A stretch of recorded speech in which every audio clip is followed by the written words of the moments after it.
Good afternoon, dear students. I was stuck in a BD office with my father for some official job, and that is the reason behind this late submission of video study material. So, what we were discussing last time during our live online class, that was some facets of the Tempest, like what is actually the climax of the drama. Now, climax is a device, a technique in a drama which denotes the crucial point where the protagonist achieves what he or she wants.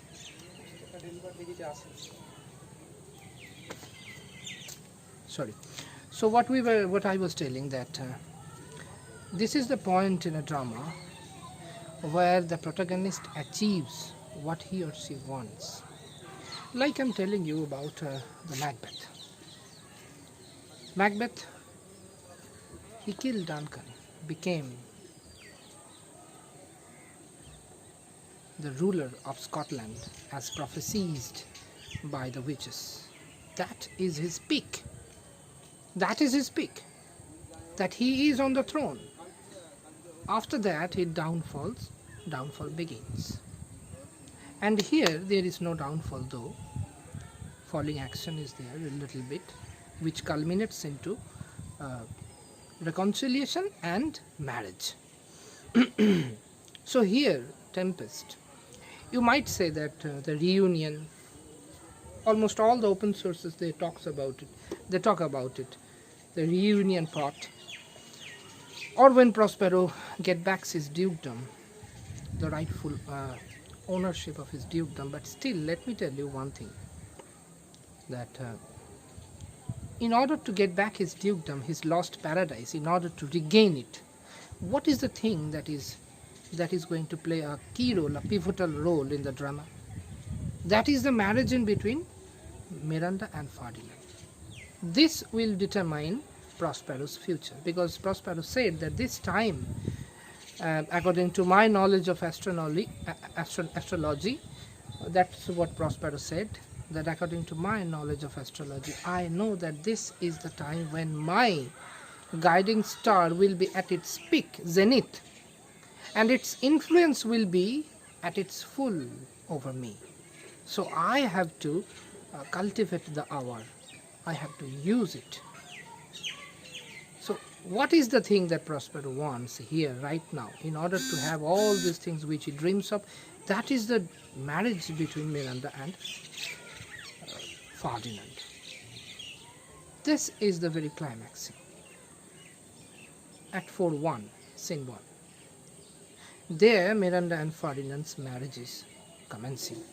That is the crucial point. That's what Prospero wanted. He was waiting. He was pining for that particular moment when he will be able to hold the marriage of his daughter with Ferdinand. Then only all other things will follow. Otherwise, nothing will follow.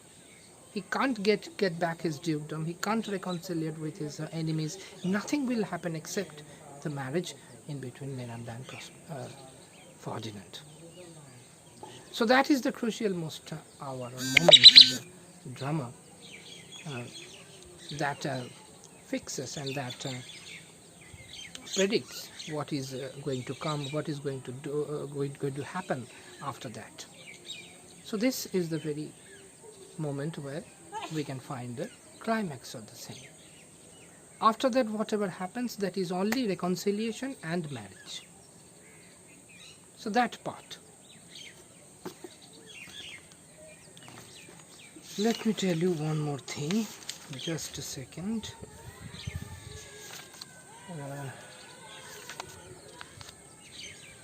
Yes, Act 3 scene 1, that is courtship. Remember, crucial scenes, let me tell you. 3:1, yes, that is the courtship of Ferdinand and Miranda. Then comes 4:1, that is the betrothal, just before the mass. or that happens with the mask. And then comes presentation of Miranda and Ferdinand before Alonso, that presentation comes in Act 5, Scene 1. Okay, that is what very crucial, too much crucial scenes there are. Regarding conspiracies, yes, we were also discussing the conspiracies.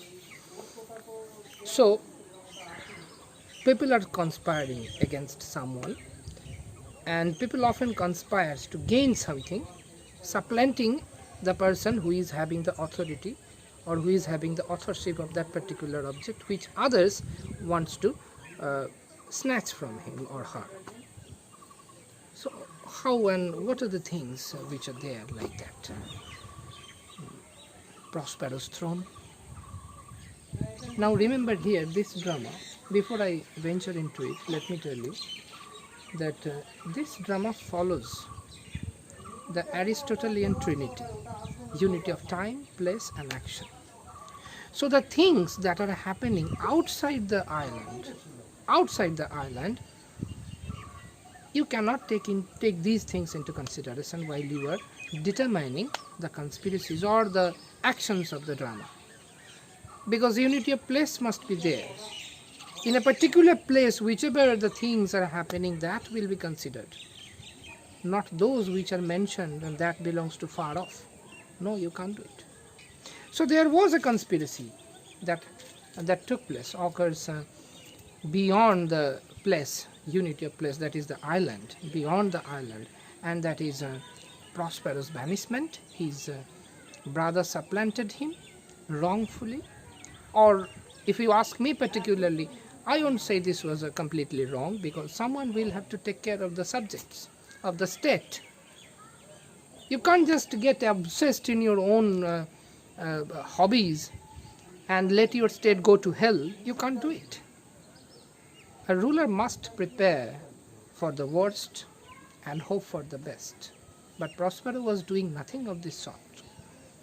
So, if you ask me, yes, Prospero himself actually invited someone. His actions incited that kind of wish in the mind of Antonio, who wanted to save his kingdom, who wanted to serve his kingdom. Because if you want to serve your kingdom, you have to sacrifice something. Without sacrifice, nothing comes. So Prospero did not sacrifice his own hobbies, rather he was indulged into that reverie most of the waking hours. Whereas Antonio, he was watchful, he was tackling all the matters of state. So if he supplanted him, though by means of force or by means of some heinous actions, yes, of course, that was heinous. But still, one day or other, that was supposed to happen. That was supposed to happen. I can't blame Antonio too much, except his course of actions were really heinous and beyond any kind of sanctions. Okay.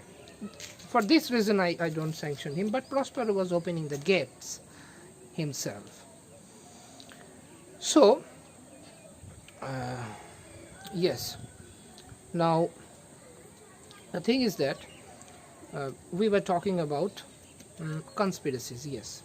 So now, in that unity of place, that is the island, only thing that takes place during the drama, during the staging of the drama, the only thing that takes place beyond the island, that is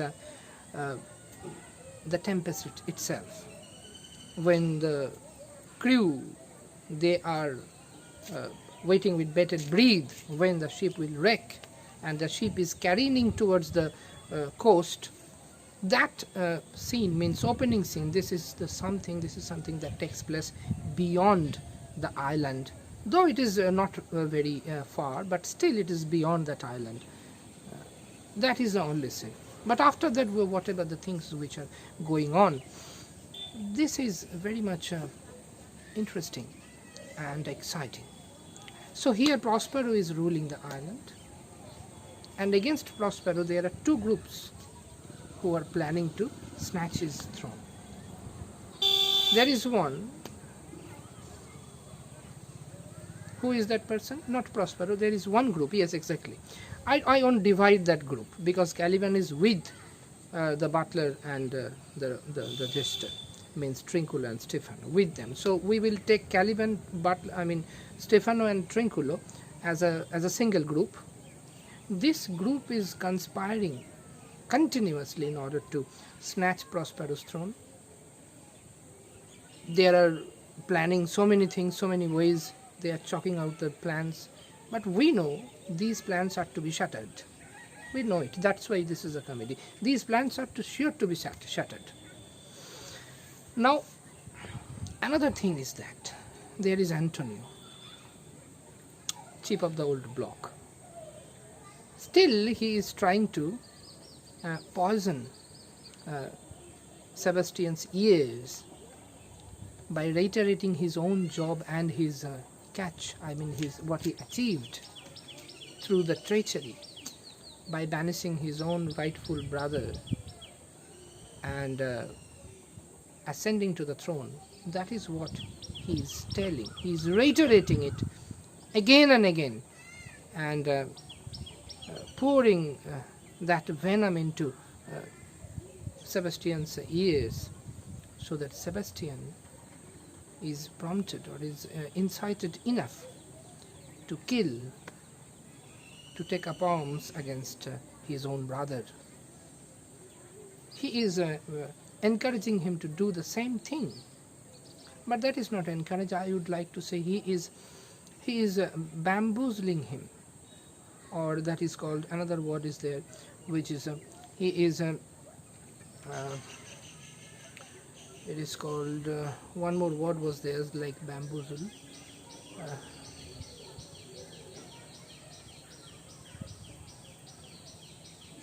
I'm forgetting that word. Excellent word was there, except bamboozle. If it occurs again, I will tell you. So he is actually leading him through his false logic, prompting him to do something which he should not do. That is what? That is killing of his own brother, Antonio, who is in sleep, deep sleep, right now, own brother Alonso,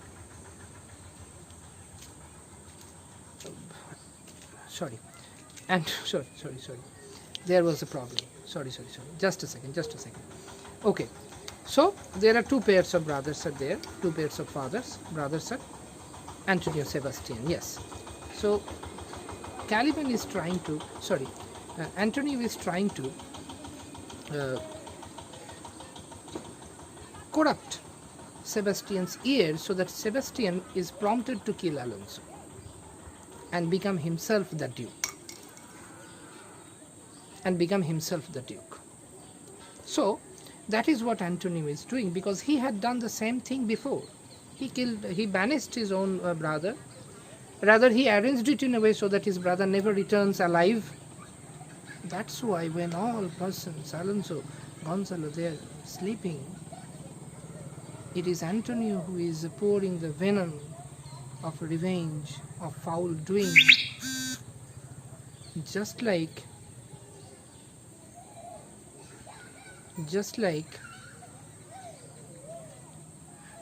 Satan corrupting Eve's ears in his sleep. It is the same way Antonio is trying to corrupt Sebastian, so that he commits the crime by killing his own brother and snatching the throne from him. Same thing, biblical illusions are there, because the whole thing, the Tempest, it is the victory of virtue over vice. That is what is happening here. So, two conspiracies. One is being conspired by Sebastian and Antonio, and another one is there by Trinculo, Stefano, and Trinculo, Stefano, and one was his Caliban. Yes, Caliban. This conspiracy, which is being concocted by Trinculo, Stefano, and Caliban, this conspiracy is wow, so many birds are flying in a group, whatever. So these Trinculo, Stefano and Caliban, their conspiracy is a kind of mocking, comical, whereas the conspiracy which is hatched by Antonio in order to corrupt Sebastian, that was serious. That was on a serious tone. But still these two are conspiracies, and these conspiracies occurs on that island, not something which is beyond the island. That will dismantle the structure of the Trinity, Aristotelian Trinity. So we will take into consideration for those things which are exactly happening on the island, nothing else. Okay? That is why there are two conspiracies. One more thing, let me tell you, there are so many things to tell. Okay, Caliban was chided, Caliban was scoffed at by so many characters, and there are the words which were used against Caliban in order to belittle his outward appearance, in order to mock him for being destitute. Those words are like earth, tortoise, hagseed, fish, monster, mooncalf, puppy-headed, mishappen, and a thing of darkness. A thing of darkness. Okay. Now, yes. And there is a complete different relation in between Ariel and Prospero, and Caliban and Prospero. Ariel was Prospero's favorite. He called him delicate Ariel. But while Caliban was scorned. Caliban was an avowed personality. Yes, he made a mistake. He tried to molest Miranda. He tried to rape her. And the only thing that was there in his mind before he made such a heinous act, or attempt, not act, I should say attempt, was that he considered Miranda, once Miranda reached his puberty, he considered Miranda to be something, to be a machine, to be a medium that can give him a leverage. How? By producing more Caliban, by making his group stronger and charge against Prospero and dethrone him. So that was his political ambition, exactly like Prospero, who was using his own daughter as a bait to trap Ferdinand, thereby make Alonso helpless father, make Alonso completely without power, without make him, catch him on the hip, so that Alonso has no other thing to do. He has a Hobson's choice. Only one choice, that is to conduct the marriage and to give his consent over the marriage. Otherwise, he doesn't have any choice. So Prospero wanted to push Alonso in such a pretty corner pass from where there is only one way out, that is to give his consent over the marriage. And the moment that happens, Prospero will have a leverage, will have the chance to come back to his dukedom and do all those things which he should have done and he could not have done. That's what. So the relation in between Prospero and Ariel, Prospero and Caliban, are completely different. Caliban also works hard, exactly like Ariel, to find woods, burning woods for Prospero. The same way that Ariel is also performing his magical charms over different characters, creating storms. Same way, just like Caliban, but Ariel is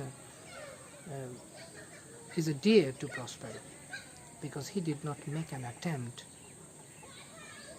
or he does not pose a threat in Prospero's ambition. Rather, he is a tool, just like a conceit to make a metaphor. He is a tool that can give Prospero leverage to regain the paradise which he had lost, from where he was banished. That's how the things are happening. Colonizer and colonized. Prospero, Caliban. Master servant, Prospero, Ariel. Ariel, Sicurus, colonizer, colonized. Sicurus was the colonizer, Ariel became colonized. Sicurus overpowered him. and tortured him. He tortured him, exactly. Left him into infinite torment, into that clove of the pine, unless Prospero had rescued him.